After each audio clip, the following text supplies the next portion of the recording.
استاد اگر آدمی حج کننده عمره کند و حلال شود یا که مینا برفت با او زنگ زدن گفتن که همه خیلی وضعیت شده که تو باید سراچ بیای یه حادثه شدگی یا که گوییم آدم حج کننده بیمار میشد و بستری میشد استاد در همین حالتا او چیکار میکنند این کدام آدمی که در حج تلفن میشد که پدرت یا مادرت گذشت بیمار میشد یا یگان مشکلی میشد، حج یک عبادتی که شروع که کردید باید تمام کنید.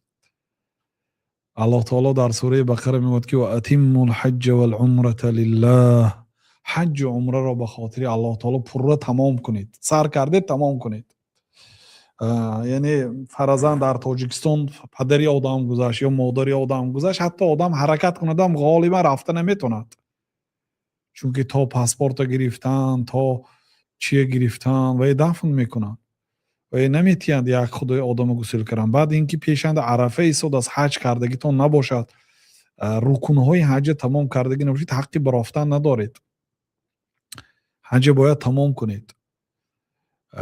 مثلا کسی حج عرفه نرفته است، حجش باطل میشد. غیر از این و حق ندارد بر آمدن، غیر از این که باید شطور کشد، با سال آینده حتما باید آمده قضاگی دارد و گناه عظیم میگیره برای حج تمام نکردگیش. برای همین شما وقتی حج میبرید، شما به خاطر الله بر آمده، دنیا آمده به زمین چسبند که اکنون هیچ پی ندارد، شما در عبادت الله تعالی قرار دارید.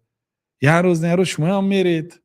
این دنیا ما موقتی هستیم. یعنی این چیزای فکر کنید اون برادرها. جنازه پدر به اشتراک کردن یا جنازه مادر به اشتراک کردن، یعنی این هم و غم و این ستون دین اسلام نیست این چیز. یعنی شما معذور هستید. یکی برآمده پدر بیمار بودن، احتمالی وفات کردنشان بود، دیگر گپ است، می ایستادید.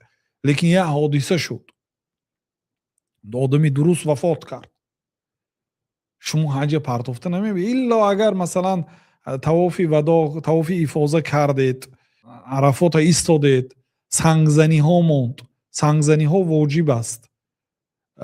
برای سنگای نزدیکتون به هر یک سنگاتون گوسپند میکشید. به مینا شب گذرانیدن در مینا اکثری شب واجب است. وقتی در مینا شب نمیگذارن ایام تشریق، رفتید روز عید، رفتید مثلا روز عید، مثلا یک آدم عرفات شیشت، سحر عید آمد، سنگ زد، قربانی کرد، موش تراشید، رفت طواف افاضه کرد، صفا مروه کرد و یک باره برفت ایرپورت. مثلا اگر این قدرت داشت، قدرت ندارید، پاسپورتتون نمیتین گرفته هم نمیتونید، شما جماعوی عمدگی هستید. بسیار کاری آسان نیست این کار. یعنی یه روز به اون خیسته سفر کردن در حج نمیشد، میلیونر باشیدم. عمره و دیگر گپ، عمره دستی خودتون انده، پاسپورتتون نیست، چخیل میبروید، سمالیات ندارید. ایرپورت جده میدونید در دنیا بزرگترین ایرپورت هست که در یک موسم از تمام گوشه و کنار دنیا هواپیماها میفراد و شما ریس نیست که شما بلیت خرید و پرید. این ریس ها همش ریس های چارتری است. الا ممکن یگان رئیسی دبی باشد، دبی رفته دبی، لیکن اسپید نمیکنید، هم از این مونده میشید، از اون رانده میشید. برای همین دور و سه روز هیچ گپ نه، حج در 3 روز تمام میشد.